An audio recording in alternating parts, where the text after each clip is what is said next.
In the midst of attempts by Baltimore and the state to fix a big budget deficit in city schools, Governor Larry Hogan on WBAL Radio Tuesday said city schools constantly mismanage millions of dollars.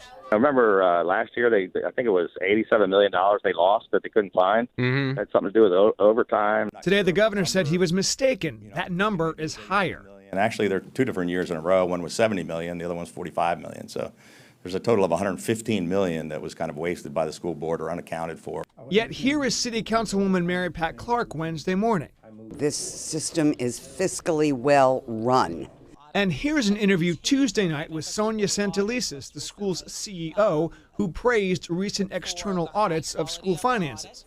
So there's no gnome absconding with money. But here's her boss, Mayor Catherine Pugh, today, validating the governor's radio comments. I think he was referring to what Sandalisa encountered when she came into that position.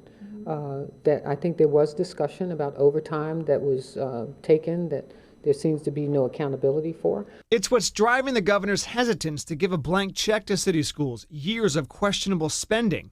Others put more blame on the legislature's school funding formula not keeping up with inflation.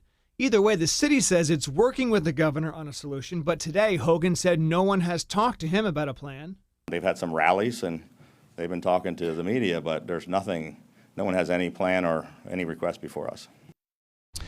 And about 15 minutes ago, city schools sent a statement, quote, "No large overtime expenditures have occurred." And that statement references a state analysis found that city schools should be receiving $290 million more in annual funding. And the statement went on to say that this deficit is not the result of money mismanagement. The governor thinks that the state is already giving city schools what that school funding formula dictates. We're live in East Baltimore. George Lettis, WBAL, TV 11 News.